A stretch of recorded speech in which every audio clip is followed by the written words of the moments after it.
Bonjour à toutes et tous, très heureux de vous retrouver pour cette nouvelle émission consacrée aux actions américaines avec le courtier Freestocks.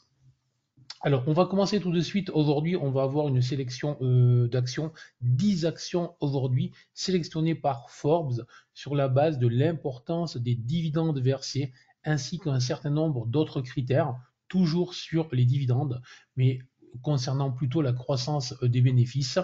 Voilà, donc on va commencer par Texas Instruments, donc TXN ici, vous le voyez écrit ici en haut, j'espère que vous y voyez bien. Alors, on est sur une action qui est en trading range, hein, qui est en zone de latéralisation depuis maintenant plusieurs mois, plusieurs trimestres. Une action qui ne fait rien ou presque.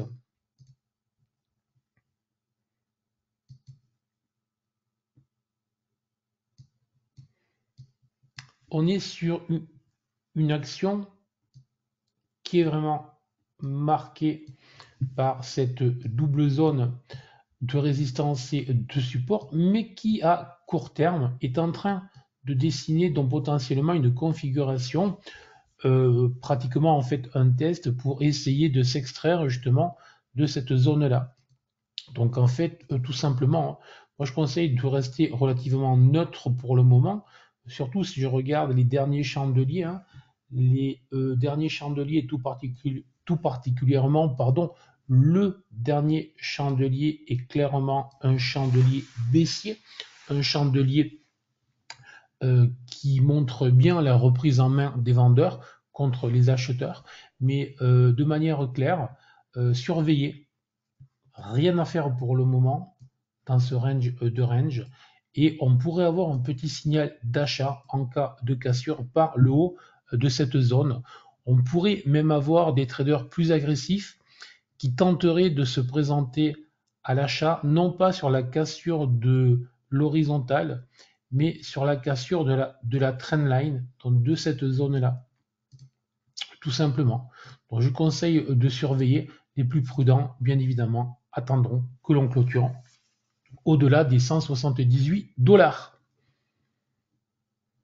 Allez, on va continuer avec Broadcom.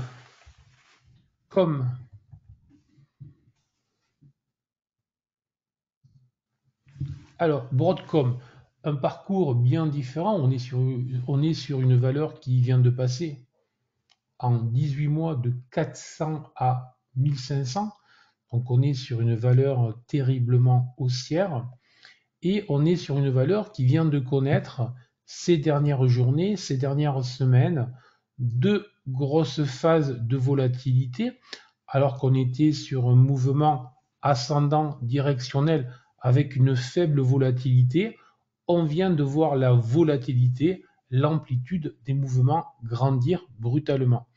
Or, dans ce type de contexte, le plus souvent, le plus probable, c'est de se retrouver face à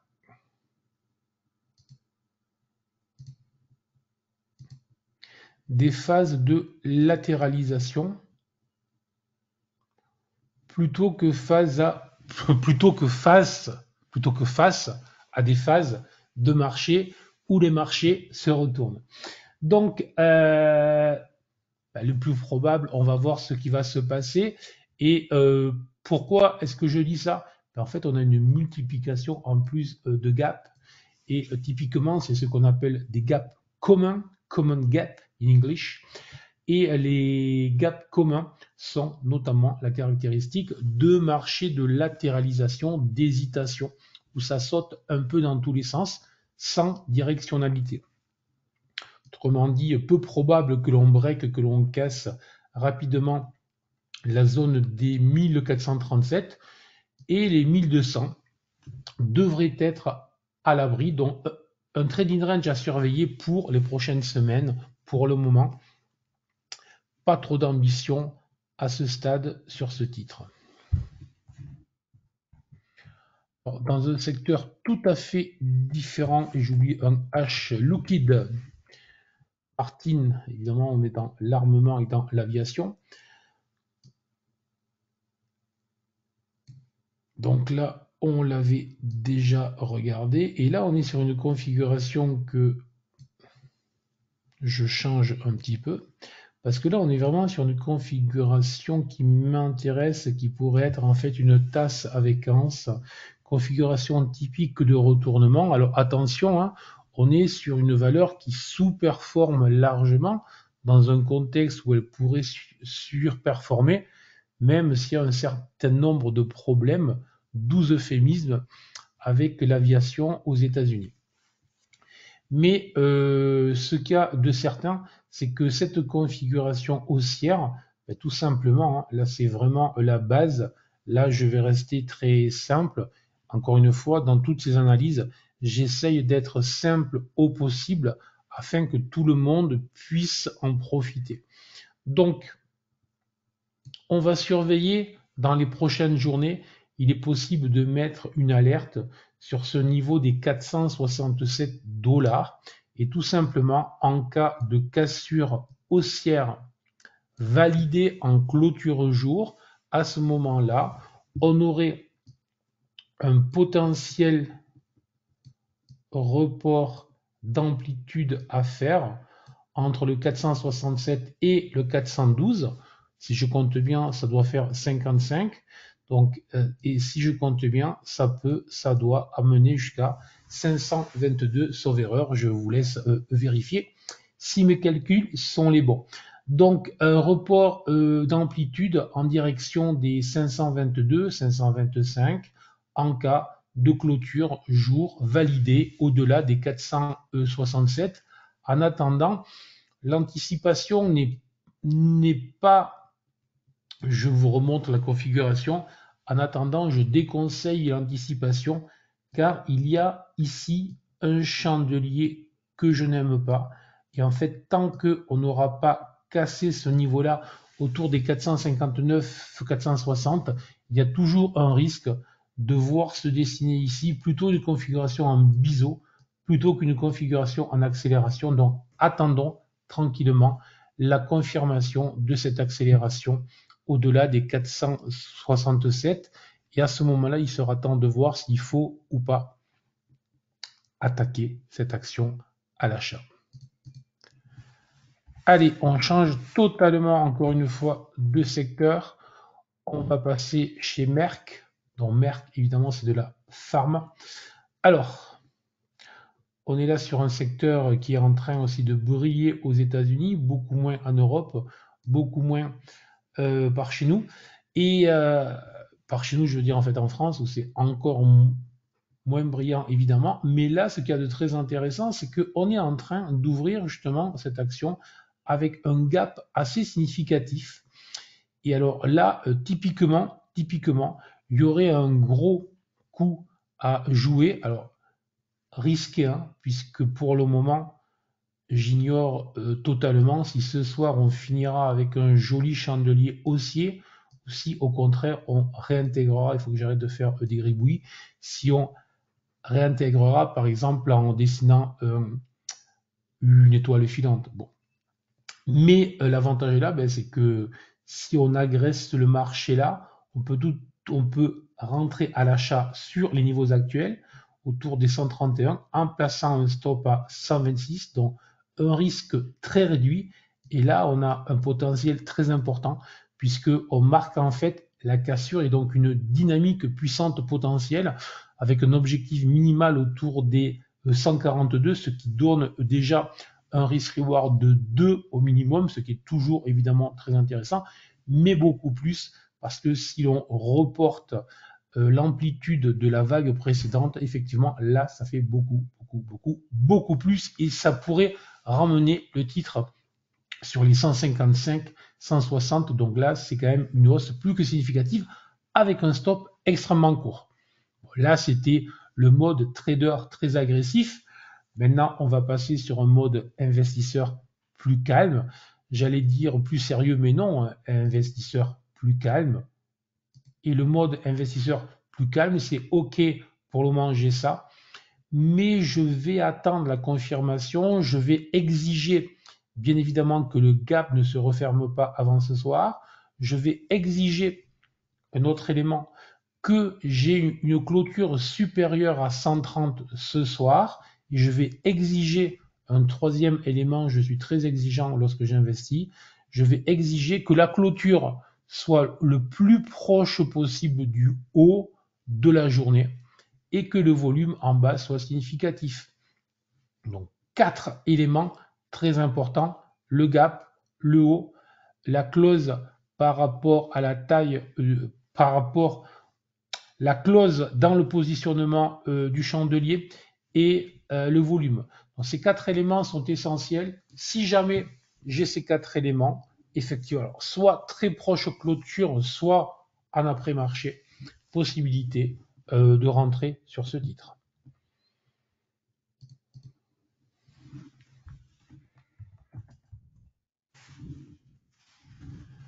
Air Product and Chemical. Alors, là, une action à dividende avec un comportement très atypique et un comportement sur lequel il va falloir discuter 2 petites minutes pour bien le comprendre. Alors déjà, laissez-moi faire 2 tracés tranquillement et on voit ça.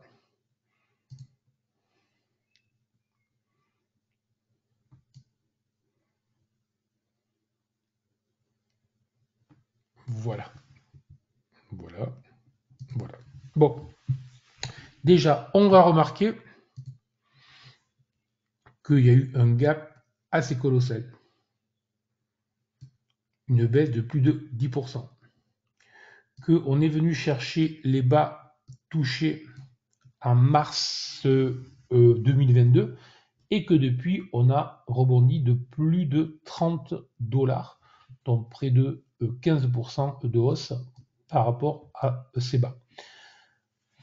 1, 2. Le troisième élément, on est venu tester cette zone-là qui correspondait à une oblique support. Oblique support qui est en train de devenir résistance. Même si elle a été agressée, les vendeurs ont repris la main dessus. Quatrième élément, le gap ouvert n'a toujours pas été comblé, pourtant le rebond a été plus que significatif. Donc, pas touche à cette action. Réaction sur les bas intéressante, mais les vendeurs ont l'air de s'épuiser à ce stade. Puisque les vendeurs ont l'air de s'épuiser à ce stade, la conclusion logique et suivante est évidente. C'est que tant que nous aurons un gap ouvert à ce niveau-là,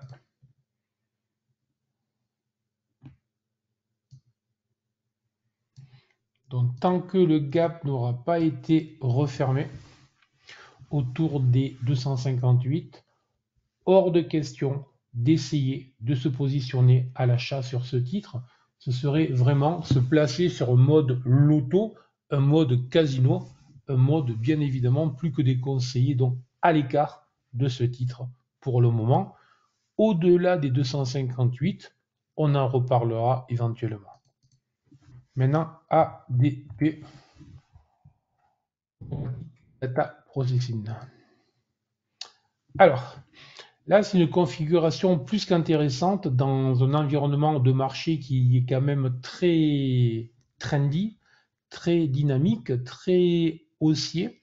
Ben, je me trouve là face à une configuration plutôt molle, plutôt lente, et une configuration où je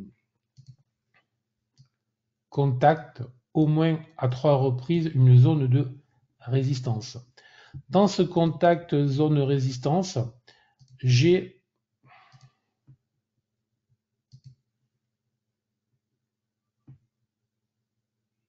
je cherche le tracé qui me convient, ça va être celui-là. J'ai une zone support qui est travaillée. Celle-là, on va la mettre en vert, celle-là, on va la mettre en rouge, comme ça les choses sont claires. Voilà. J'ai une zone support qui est travaillée et sur laquelle les acheteurs se sont positionnés.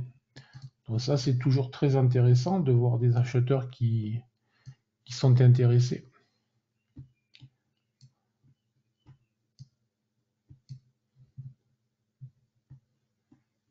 Il y a deux chandeliers que je n'aime pas, ce sont ces deux marabouts rouges, mais il y a aujourd'hui une tentative de reprendre le lead de la part des acheteurs. Donc, pour le moment, titre coincé entre une résistance et un support. Les zones sont claires, elles sont évidentes, elles sont marquées, donc pas question de se positionner à l'achat dans ce trading range, surtout que ce trading range est plutôt étroit. Donc ne pas s'énerver, rester calme. Et donc là, on va travailler vraiment le B à bas. Alors c'est pas la page 3 parce que celui-là c'est consacré. C'est le B à bas le petit manuel de l'analyste technique, la page 8. Le trading range, comment est-ce que je travaille le trading range? Lorsque l'on teste le support, je suis à l'achat. Lorsque l'on teste la résistance, je suis à la vente. Et quand ça fait plusieurs fois que ça se fait, je vais attendre une cassure.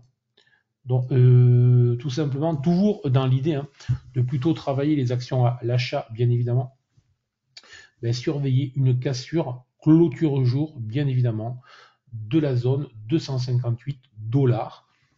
Si ça se fait, signal d'achat qui pourrait être intéressant avec un potentiel report d'amplitude d'une vingtaine, 18-20 $. Autrement dit, un potentiel autour des 276-278 $ à travailler dans le bon sens, vers le haut. Patience, on n'en est pas du tout là. C'est juste repérage, attente. Si ça se fait, je fonce. Allez, microchip technologie. Alors, microchip, comme son nom l'indique, mais comme son nom l'indique, pas plutôt, ça ne bouge pas, c'est calme, c'est mou. Et là aussi, moi, ce qui va m'intéresser, c'est vraiment le fait qu'on est dans une phase de trading range, un trading range très marqué, très clair. On peut le tracer là, comme ça.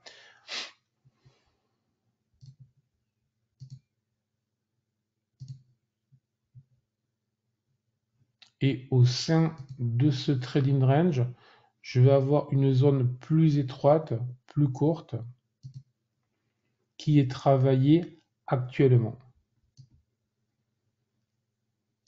Donc, en fait, cette configuration, là aussi, ressemble à une grande tasse avec une petite anse ou une large anse.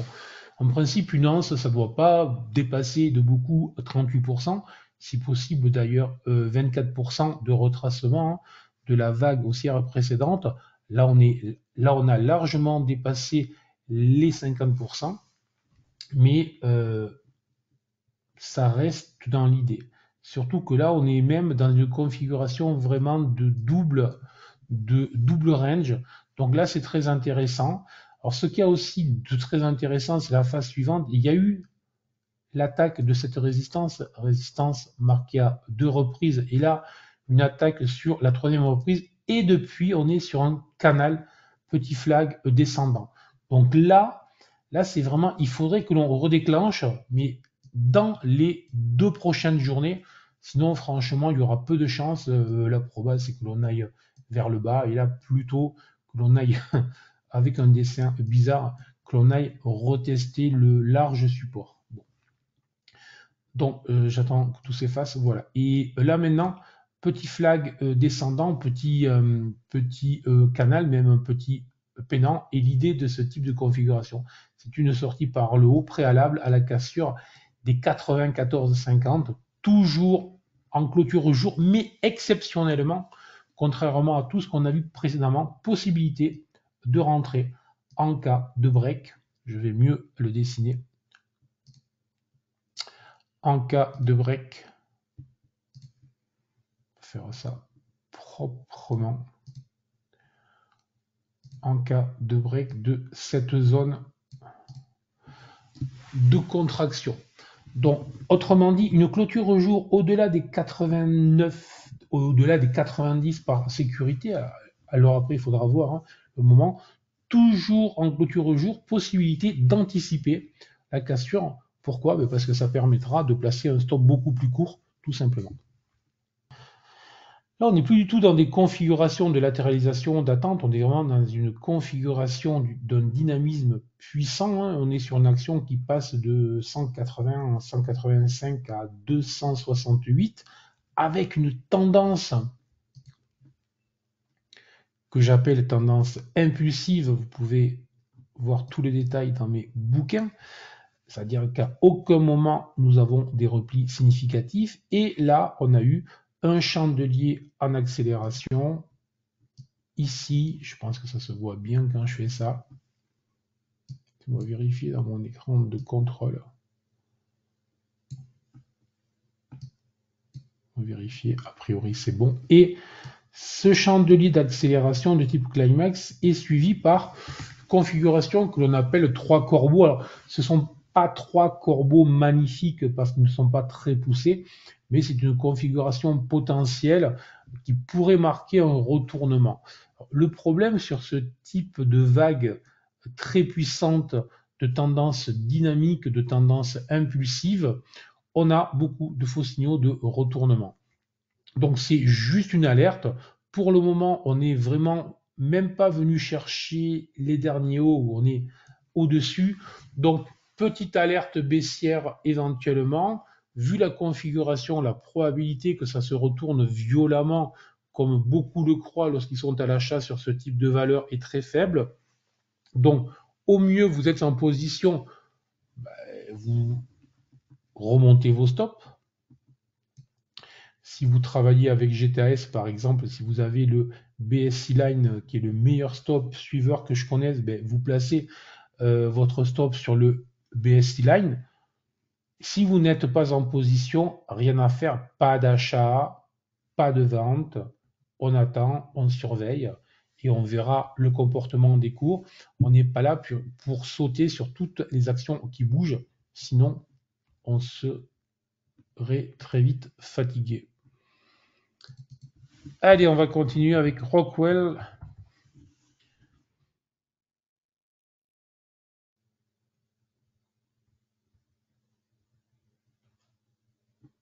Celui-là. Alors, Rockwell. Une action qui a connu un parcours assez douloureux et qui, depuis, tente de se stabiliser. On retrouve un peu de volatilité quand même, c'est le moins qu'on puisse dire. C'est une action volatile. Maintenant, ma règle est simple. Alors là, il y a eu un gros volume, et le gros volume, il est venu sur la baisse, sur la vente. Donc là, tant que il n'y aura pas une phase de stabilisation, je vais essayer de supprimer le gros plouf pour trouver. Voilà. Alors, on peut penser qu'on est à l'attaque de la TLR, la Trendline Résistance, mais tant qu'on est à l'attaque, qu'on ne franchit pas et qu'il n'y a pas de pullback, même si on pourrait être sur une configuration de type biseau, alors là, je vais être sec, rapide et net. On reste à l'écart de ce type de valeurs sur lesquelles il y a beaucoup à gagner, évidemment, mais il y a énormément à perdre, beaucoup de stress pour rien. Et à moins qu'on vienne en bourse, encore une fois, pour jouer au casino, il ne faut surtout pas travailler ce type de valeur, tout simplement. Allez. Donc là aussi, on est sur une valeur en baisse, hein, près de 280, et désormais qui tourne autour de 190, donc il y a eu une baisse de près de 30%, depuis latéralisation totale. Alors je sais qu'il y en a beaucoup qui cherchent toujours, j'en ai connu qui m'ont fait ça sur toutes les grandes valeurs qui ont perdu des 80-90%. Donc ne jouez pas à essayer de capturer des actions en baisse. Donc à ce stade-là, j'ai quoi? Factuellement, j'ai juste une action qui évolue dans un trading range après avoir côtoyé les sommets. Alors, la seule bonne nouvelle pour les actionnaires qui n'auraient pas de stop, donc qui n'auraient pas coupé leur position, c'est juste qu'à ce stade, ça ne baisse plus. Depuis maintenant plusieurs mois, de longs mois, mais c'est tout. Donc, il faut attendre une sortie par le haut pour retrouver un peu de dynamique, et sortie par le haut qui souvent se fait en plusieurs temps. Voilà. Donc, restez à l'écart de ce type de configuration. Attendons. Éventuellement, s'il y avait des tests de bas, et encore, c'est vraiment pour les investisseurs les plus expérimentés. Voilà pour aujourd'hui. J'espère que ça vous a plu, intéressé. 10 actions aujourd'hui consacrées aux dividendes. Je vous dis à la semaine prochaine. Ciao.